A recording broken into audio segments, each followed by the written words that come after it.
E ainda fazendo referência ao bloco passado, Carlos e Ademar, eu lembro que Gonzaga fez uma vez uma música, ele que é bom nordestino de Exu, exaltando a Sudene, que já era o primeiro programa social que existia na época, quando ele dizia: se eu doutor uma esmola para um homem que é são, ou lhe mata de vergonha, ou vicia o cidadão. E aí o pessoal ia cavar açudes, fazer açudagem. Por isso que o relatório da APAC aponta que 70% da área pernambucana está sob seca extrema. A Agência Pernambucana de Águas e Climas, a APAC, divulgou dados por meio do Mapa da Seca, um documento formulado mensalmente e que tem por objetivo registrar as condições climáticas do estado, sendo que cerca de 70% das regiões Sertão e Agreste encontram-se em uma situação muito preocupante devido à falta de chuvas.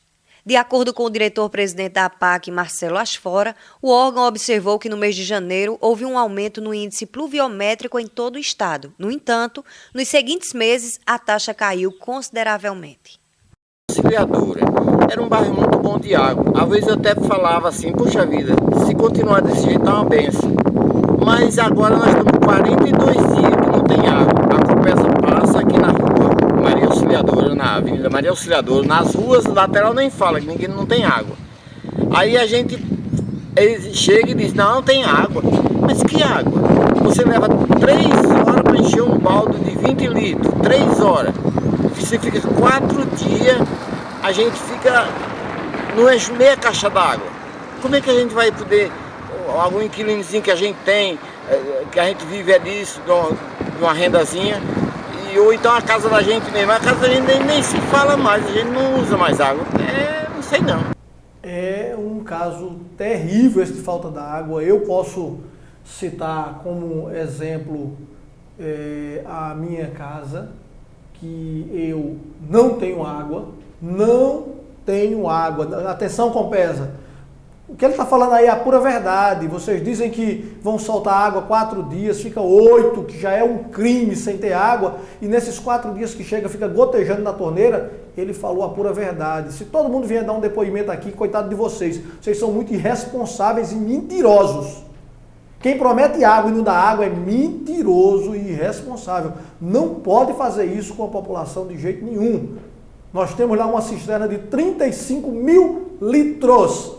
Está na rapinha, como diz a história. Temos outro reservatório de mais 30 mil litros. Está menos de meio. Por quê? Simplesmente porque não chega água. E com essa perspectiva aí, eu fico só pensando, como é que os políticos poderiam ajudar nessa causa? Total, né? Eles é que comandam, está na mão do governador. O que é que deveria ser feito para que isso mudasse aí, Ademar? Bem, primeiro precisamos remeter à história, precisamos rememorar a nossa região como um problema muito sério e há muitos anos. Infelizmente, algumas alternativas vêm sendo feitas, porém não solucionam por completo. Então, vários aspectos nós precisamos analisar. Primeiro, a questão da quantidade, a gente vai sempre buscar água mais longe. Nós tínhamos há 100 anos o primeiro abastecimento público de Caruaru, ele vinha da Serra dos Cavalos, em 1915, e a história mostra que foi o primeiro açude a abastecer Caruaru, com apenas 700 mil metros cúbicos. Na década de 50, então a crise foi aumentando cada vez mais, sempre buscando mais longe. Então veio Tabocas, etc., Taquara. Depois, agora já nos anos 80 para 90, fomos buscar água já mais distante, fora dos limites do nosso município. Fomos buscar em Bonito, com a capacidade de 42 milhões de metros cúbicos. Posteriormente, Jucazinho, com 350 milhões de metros cúbicos. Então, Rosmael, que está paralisado totalmente Jucazinho. Está com 1%. A gente tem Santa Cruz de Capibaribe, no Agreste, que já está em colapso. Brejo da Madre de Deus, com problemas seríssimos. Então, Belo Jardim, claro, com colapso total. Então a nossa situação ela é muito séria, muito delicada. Então, eu creio que esse racionamento que vem sendo adotado pela empresa, ela é muito atrasada, foi feito com muito atraso, porque em 2009 esses mananciais encheram. Então, num período de tempo tão pequeno, essa água acabou. Então, claro, a gestão pública com relação a essa água, a essa transposição dessa água até as cidades, há uma falha muito grande em que alegam aí 40% de desperdício, ela não chega na estação, no local de dar transposição. Então, é uma ineficiência terrível. 40%, numa situação tão séria na nossa região agreste, e desperdiçar 40%, 50% é uma coisa muito séria na gestão. E também, claro, no comportamento de cada cidadão. Nós temos exemplos de Israel, em que os dados pluviométricos são menores do que o Nordeste brasileiro e vivem muito bem.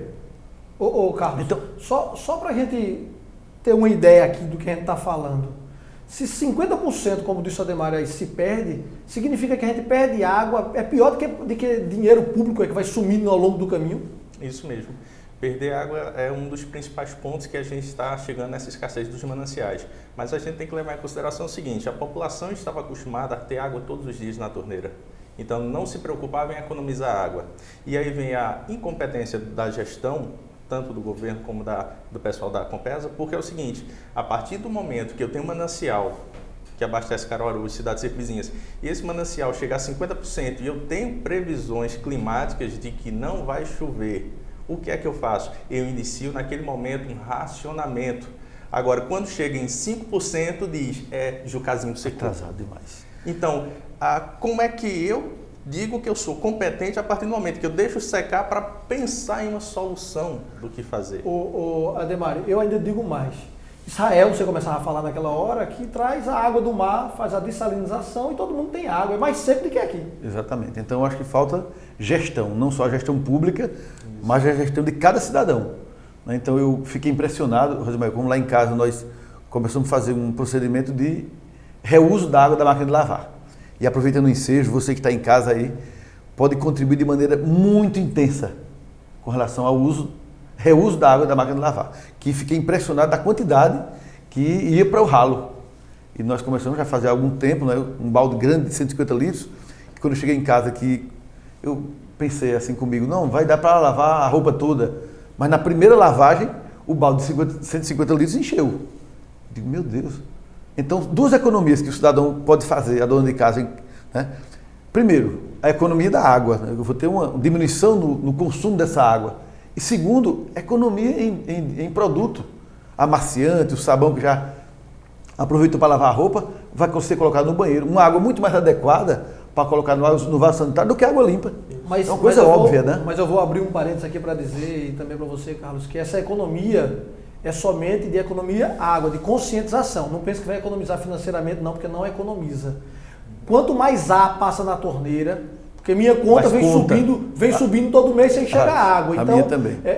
E ainda tem o que acontece em casa, que ainda tem os vizinhos que vão lá e eu acho que para ver se chega na dele, fecha às vezes o registro da sua. Aí complica mais ainda, né, Carlos? Isso mesmo. Então tem que ter essa preocupação também com o registro. Então, a partir do momento que está chegando água, deixar o registro aberto para, mesmo com pouca potência, a água está chegando fraquinha, mas mesmo assim você abastecer os seus reservatórios. Terminou esse período, a única forma que se tem realmente prática e eficiente de evitar que a conta estoure é ir e fechar o registro. Não adianta ficar contando o ar. Então, é uma iniciativa muito simples, para a conta diminuir vai ser mais por aí.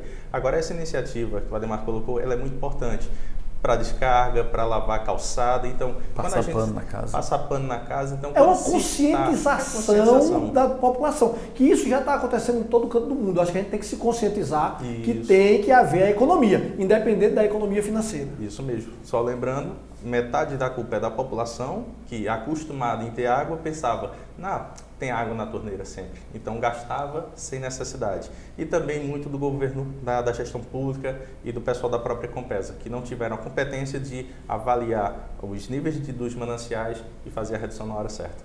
O que é que a gente precisa fazer no momento de socorro desse? Porque agora eu vou falar do Agreste, onde tem as festas juninas, e o São João.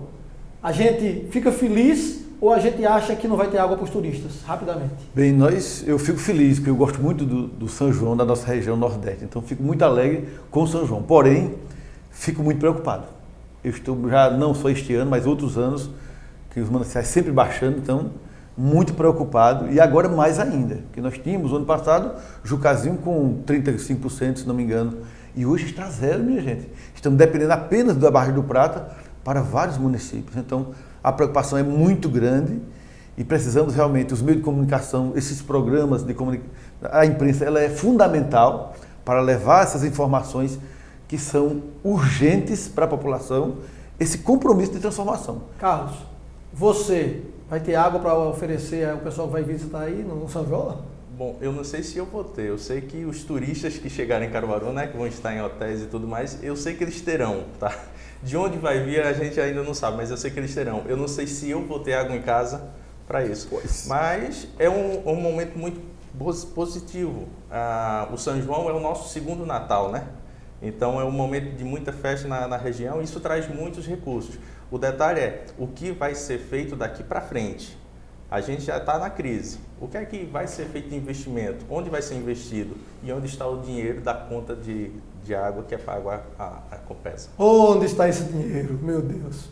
Estamos concluindo assim mais um programa Opinião. Desde já eu agradeço pelo carinho, pela atenção dos nossos telespectadores. E eu quero mandar aqui um abraço para Michel Nascimento, ele que é de Paulista e sempre entra em contato aí com a nossa equipe. Abraço também para Raminho, lá de Fernando de Noronha. Um abraço, Raminho. Também para o poeta Erlon Cavalcante, da Rádio Cultura. E também para o meu amigo Josiano. Estão todos sempre ligados. E somos gratos sempre pela participação de todos vocês que acompanham a programação da TV Nova.